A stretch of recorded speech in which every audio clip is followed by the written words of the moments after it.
এতদিন বলা হচ্ছিল যে পুলিশের মনোবল নেই, তাই তারা আইন শৃঙ্খলা রক্ষা করার জন্য যতটুকু শক্তি প্রয়োগ করা দরকার, যতখানি তাদের অ্যাক্টিভ হওয়া দরকার, সেটা তারা হতে পারছে না। কিন্তু এখন দেখা যাচ্ছে যে মনোবল ফিরে আসা আর একটা বিপদ।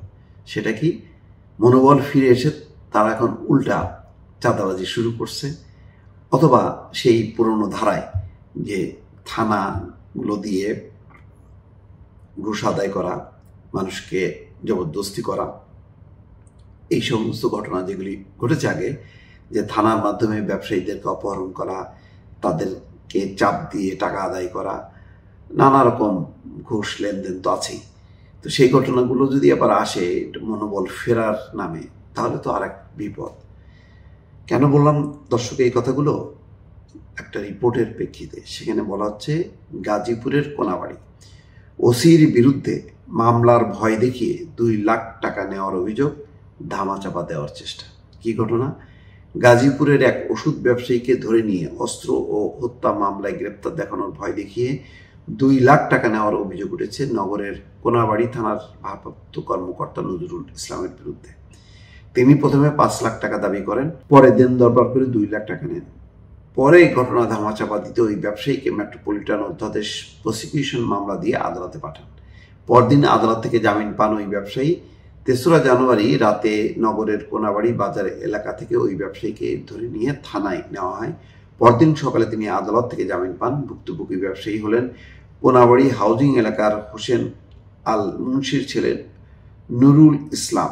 তিনি কোনাবাড়ি বাজার এলাকায় ওষুধের দোকান চালান। ব্যবসায়ী নুরুল ইসলাম বলেন, 3রা জানুয়ারি সন্ধ্যায় তিনি তার দোকানে বসেছিলেন। হঠাৎ 4-5 জন যুবক এসে তাকে আওয়ামী লীগ নেতা ও 4-5 আগস্টের হত্যাকাণ্ডে জড়িত অভিযোগ তুলে হেয় করতে শুরু করেন। এক পর্যায়ে তারা তাকে মারধর করলে কোনাবাড়ি থানার উপপরিদর্শক এসআই হানিফ মাহমুদ এসে তাকে ধরে নিয়ে থানায় নিয়ে যান। এটা আর একটা, আগে যেমন বিএনপি জামাত বলে অভিযুক্ত করে তাদের কাছ থেকে টাকা পয়সা আদায় করা হতো বা গ্রেপ্তার করা হতো, মানে জেলে পাঠানো হতো।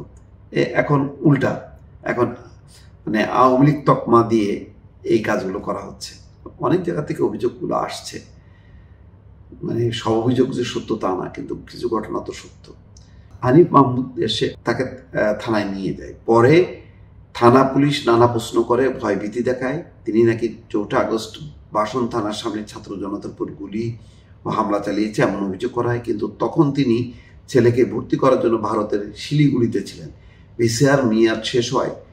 6 আগস্ট সড়ক পথে বেনাপোল হয়ে বাড়িতে ফেরেন। সব বলার পরও পুলিশ আজমতুল্লাহর বাসায় কেন গিয়েছিলেন, রিপন সরকারের সঙ্গে ছবি কেন, ইয়াবা ব্যবসার সঙ্গে জড়িত হত্যা ও অস্ত্র মামলা দেবে, আগামী 1 বছরও জামিন হবে না, এসব নানান কথা বলে ভয়ভীতি দেখাতে শুরু করে। নুরুল ইসলাম আরও বলেন, আমাকে থানায় নিয়ে আসার খবর পেয়ে আমার স্ত্রী ও 2 ভাগ্নে এবং তার ছেলে থানায় আসেন। আমার স্ত্রী আমাকে দেখে ও পুলিশের ভয়ভীতির কথা শুনে কান্নাকাটি শুরু করেন।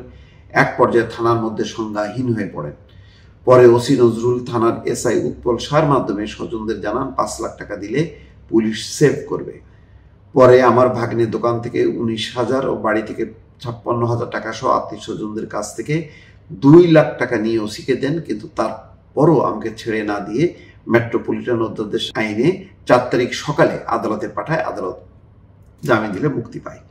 দর্শক, এই ঘটনাগুলো যদি পুলিশের মনোবল ফিরে আসার পর যদি পুলিশ এখন এই কাজগুলি শুরু করে, তাহলে তো মুশকিল। আইন শৃঙ্খলা পরিস্থিতি কি হবে? পুলিশ কবে পাল্টাবে?